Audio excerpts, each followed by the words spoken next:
what effectiveness in our time management means is setting up structures, right? And it means, targeting, achieving more in less time, even when the time is tight and the pressure is high, right?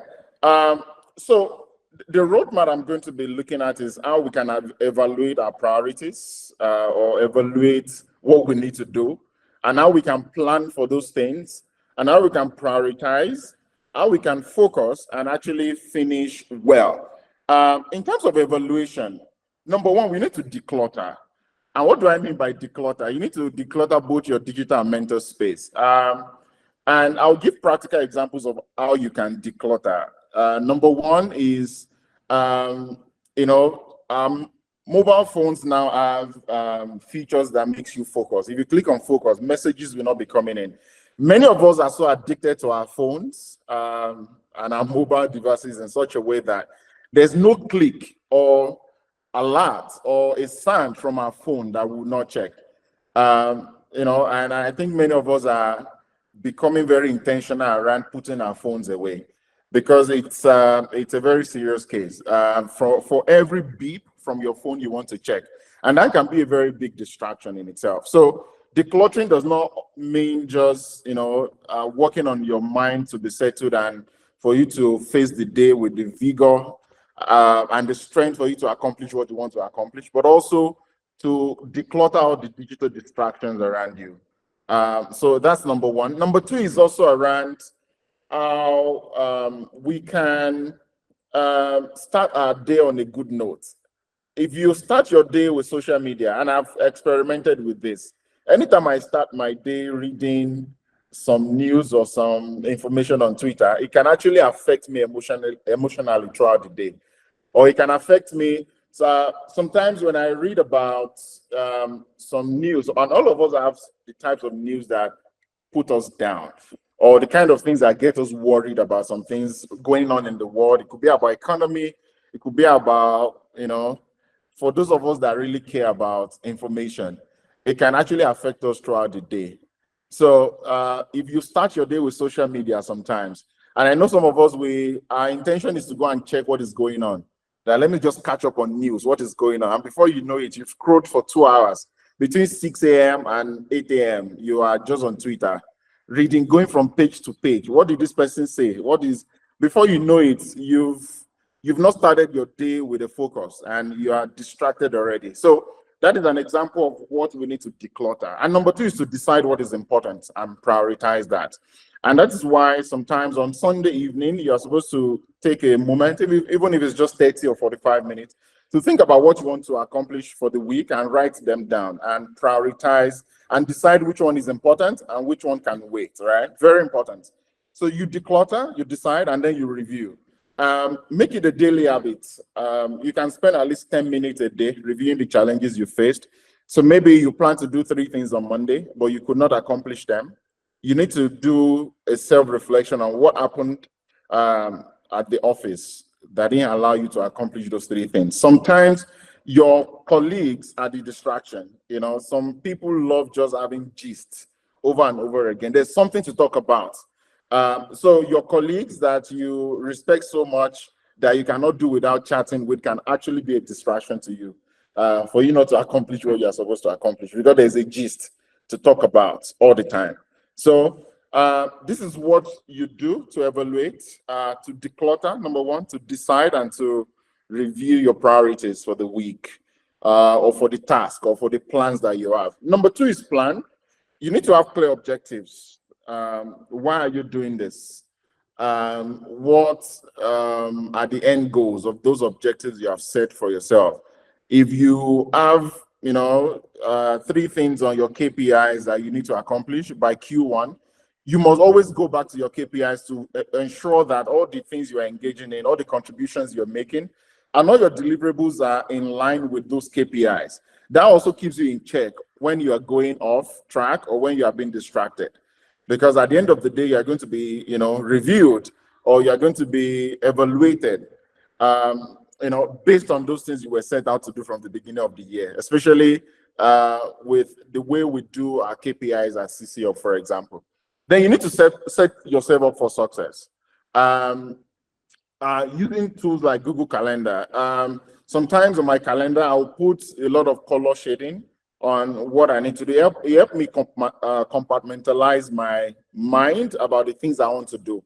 So you can shade, you can say for you between 2 p.m. and 4 p.m. on Mondays, you don't pick calls and you want to do deep work. You can put it on your calendar that everybody can respect. As long as that time is, is free for you and you are able to, block that time out, you should do that.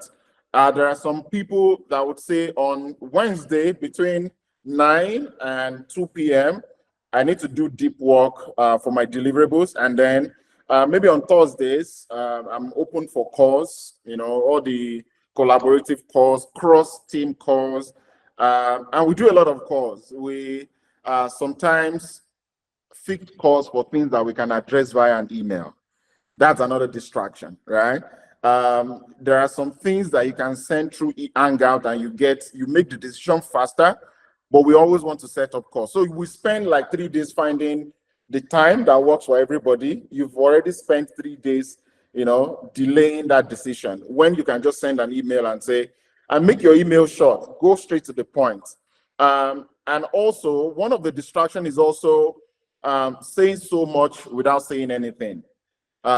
We speak a lot of English without hitting the nail on the head. It brings a lot of distraction. If what you want to ask for is for example, Freda, I want you to give me information on the number of startups who went through this program in 2022. Don't go the route of sending long emails, giving background, statement of problem for just a simple question. It's a big distraction. So don't put on a call. Don't set up a call for something that you can just send an email or send an hangout and you get a response. It's all forms of distraction. So you must set up yourself for success by, prioritizing and having clear objectives. Sometimes we get on project calls, and it happens every day. We are a knowledge-based organization. For us to even have the clarity of what we want to do, we spent 1 hour set for the meeting, and then we set up a follow-up call or a follow-up meeting to still brainstorm on having clear objectives. So it is good for you to, when you are setting up a call, you want to have a collaborative meeting with another team, for you to do your internal work on having clear objectives on what you want to do. So it helps us maximize that 1 hour that we have set for the call, right? And also, some of us, we don't leave these collaborative meetings or calls with clear actions on what we need to do, and we cannot leave some of these things to, cruise, like we call it, right? So these are the ways for you to plan and for us to be more effective as professionals, as an organization as well. And the third thing is to prioritize. This quadrant is showing you some things are important and urgent. Some things are important and not urgent. Some things are not important but they are urgent. And some things are not important and they are not urgent. So I want you to to continue going forward to be planning your time and prioritizing your task and objectives based on this quadrant. Anything that is important and urgent, pay attention to it. Just do it. Don't think too much about it. If it's important and it's urgent, complete it as soon as possible. And this also speaks to how you even visualize your own email. For my email, if you check my inbox now, the first things you will see are unread emails. And I do that so that I don't lose track of things I'm supposed to pay attention to.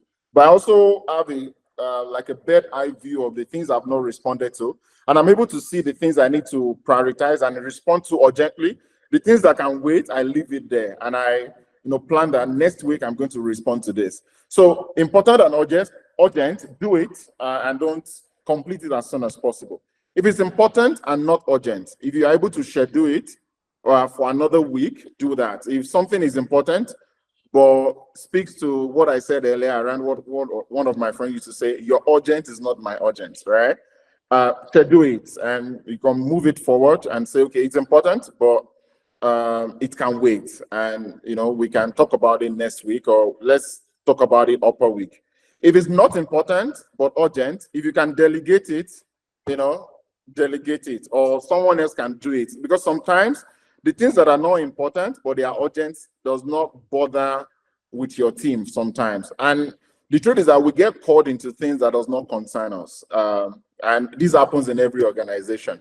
But because, like we said, people plan for you before you even wake up. So they will say, let's call IK into the meeting we want to do. And you end up being in a meeting where after 45 minutes, you are wondering, what am I doing here? Why was I called into this meeting, right? So this helps you to look at what is not important and what is not urgent. And then there are some things that are not important and they are not urgent. Eliminate it or remove it from your to-do list, right?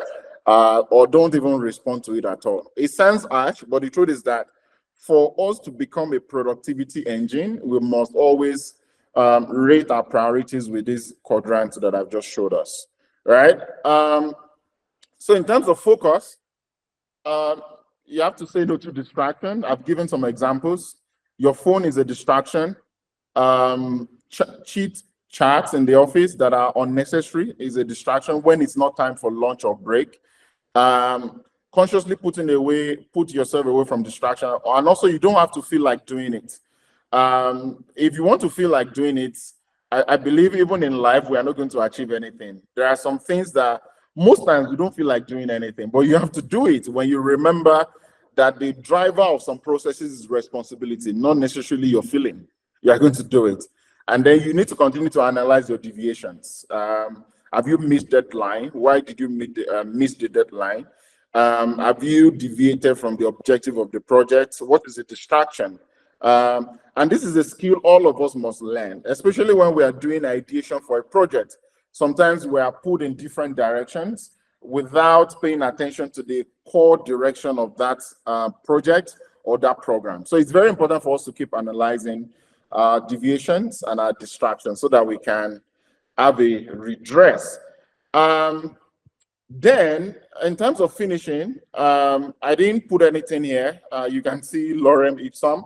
The idea is that once you are able to pay attention to your focus, your priorities, your plans, and then your evaluation of your objectives, you are definitely going to finish strong, and you are definitely going to achieve your objectives, and you are definitely going to manage your time well.